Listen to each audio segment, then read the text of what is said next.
My name is Rory Stallard. I'm an analytical research and development scientist at Alstone Medical, based in Cambridge. And I'm just going to take you through quite a top-level view of the Headspace GCMS workflow that we work with to validate our research and our products. So Alstone does a lot of work with in vitro analysis, and how we take that forward through to in vivo and then take that forward into a human study.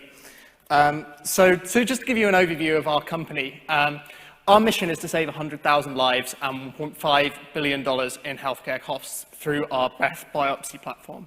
And breath biopsy is basically the idea that we can use non-invasive breath analysis to diagnose diseases earlier than invasive and difficult techniques that are currently used. So, for example, we would use completely non-invasive techniques. Breath analysis is quite flexible technique because of that kind of blood-breath barrier. There are lots of different diseases that you can diagnose using breath cancer, using breath analysis, and breath analysis can have quite low detection limits once you get around the problem of having quite a dirty matrix.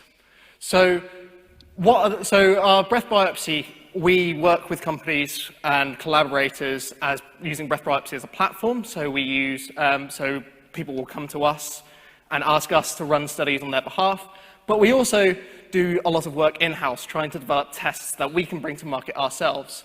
And one of the big problems we are trying to address is the problem of lung cancer. And lung cancer is a huge problem worldwide, and the reason it's a huge problem worldwide is because its survival, the chances of survival and the better prognosis is increased so much if you can detect it early. But because the symptoms don't really manifest themselves until quite late on in the disease, really this is where breath becomes quite an important strategy to kind of diagnose this disease, because you can use it as a screening mechanism. And what our idea is with breath biopsy is that we can use something called an evoke approach. And the evoke approach is the idea of supplementing a patient ingesting a probe that is specifically targeted to a metabolic pathway associated with cancer. And that metabolic pathway will then invoke a change and will then will release a reporter that is volatile, that can make its way through the blood-to-breath barrier and then be exhaled by the patient. So we have a couple of different mechanisms that we're looking at for this. Our lead mechanism is this idea of extracellular beta-glucuronidase. And one of my colleagues actually presented on this last year, this idea that we have a probe that targets this enzyme, and it releases deuterated ethanol, which we can easily detect in the breath. But lung cancer is a difficult problem, and we need to have multiple different strategies for looking at it. So we also have, as a complementary approach, this aldehydo-keto-reductase enzyme approach, and now aldehydo-keto-reductase enzymes are overexpressed and have been shown to be overexpressed in lung cancer.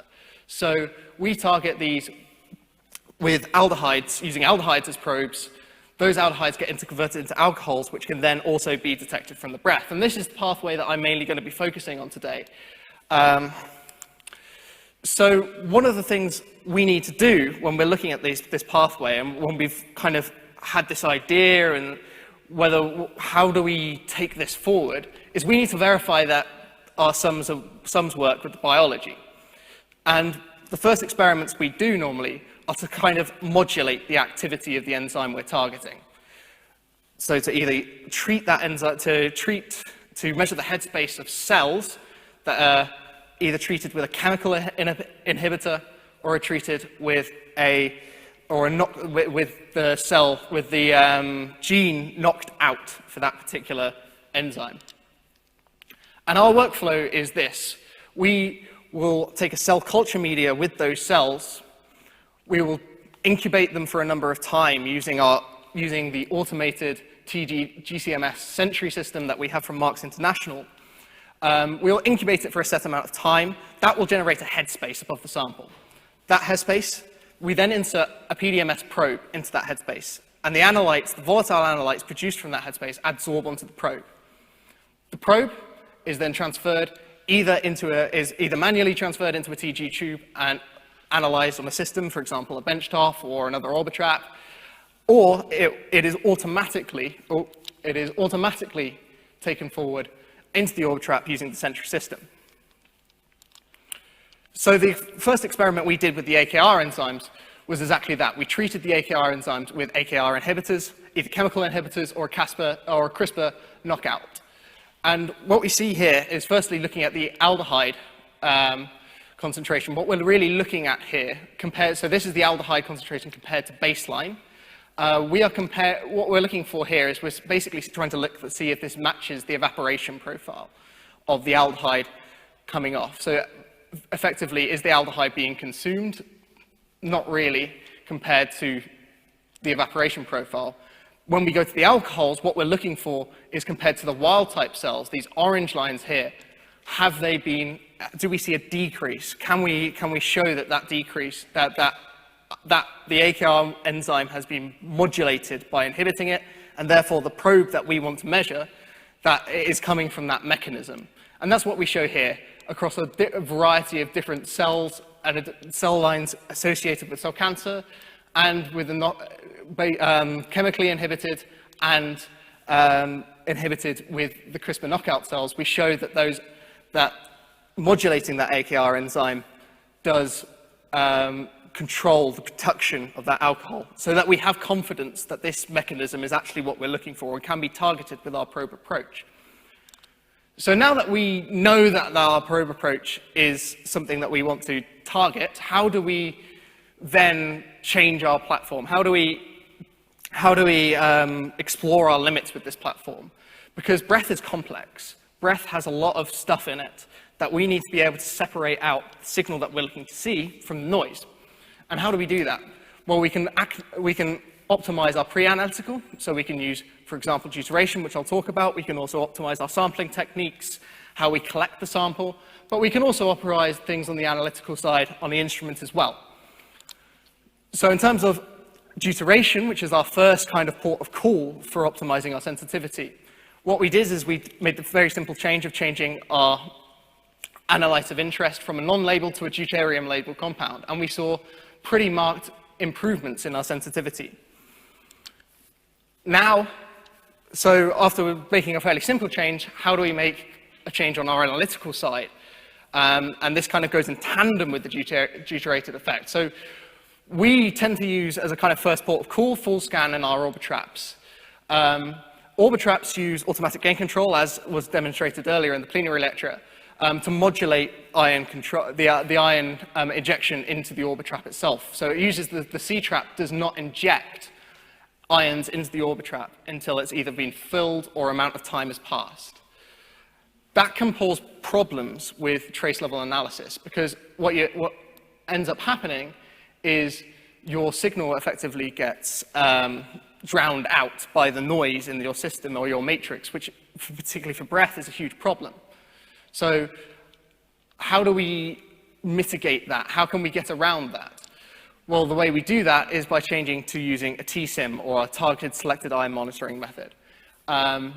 This effectively uses the downstream quadrupole to remove all of the stuff we're not really interested in and allows our analyte of interest to concentrate up in the C-trap. This can effectively bring a signal out of the noise that we previously wouldn't have seen, which for trace level analysis and for the kind of detection limits we're looking for from this platform is really important.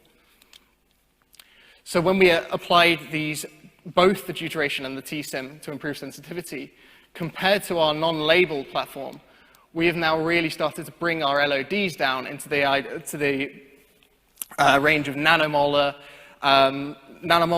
and which is sort of near the level of femtogram on column, which is really, really important for detecting early stage cancers when we get into the breath platform, being able to detect really small signals and establish and distinguish them from the noise.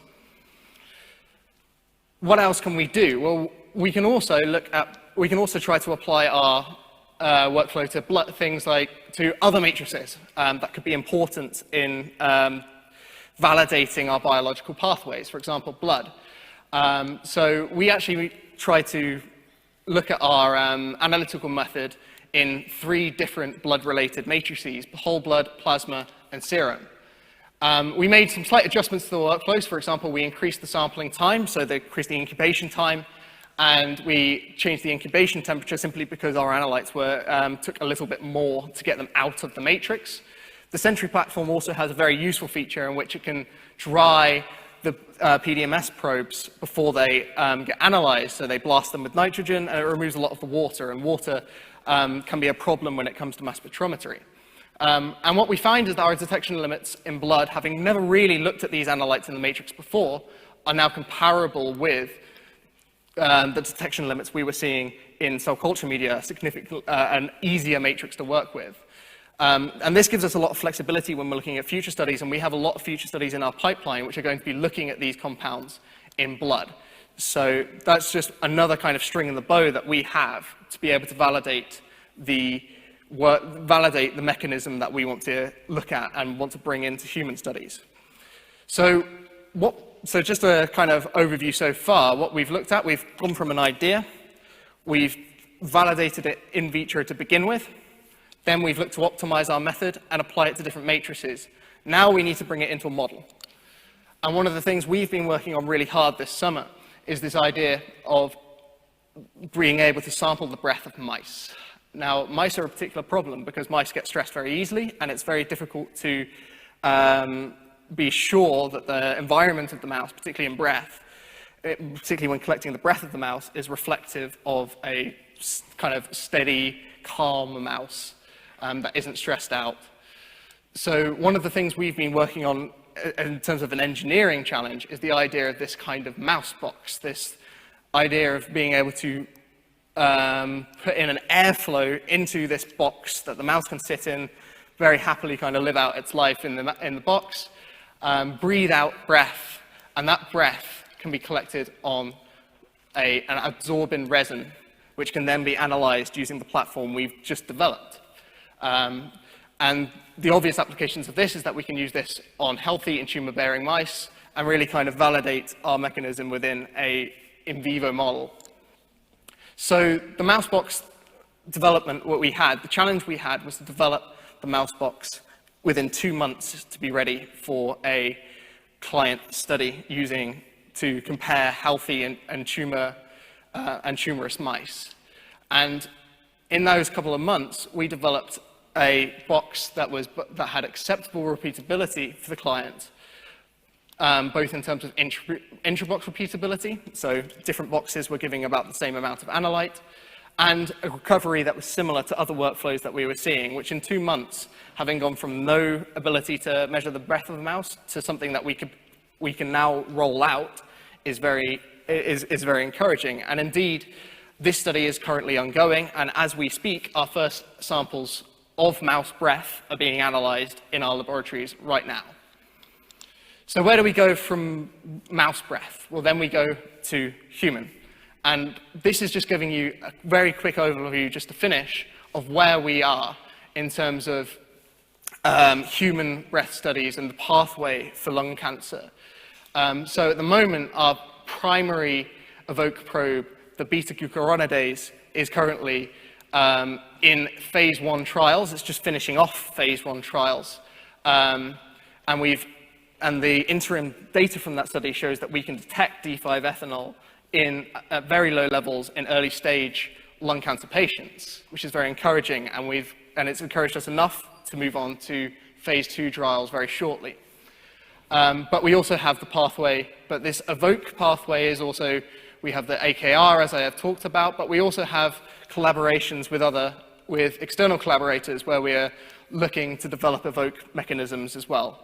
And it's not just cancer that we're looking for Evoke either. We're looking at liver cirrhosis, for example, NASH, or now called MASH. And we're also, within our development pipeline, looking at a range of different diseases to apply the Evoke mechanism to. So just to summarize, I hope I've given you an idea of the pathway, just one of the pathways in which we use to validate, to take an idea for application of our evo probe mechanisms, to validate it in vitro, and to kind of bring it through the different stages of development through to using it in a breath trial and using it to hopefully help to diagnose diseases in human breath and get us closer to our goal of saving 100,000 lives using the breath biopsy platform. I'd like to thank everybody who's worked on this work at Alstone and also our external collaborators, and thank BMSS for the invitation to talk, and all of you for listening.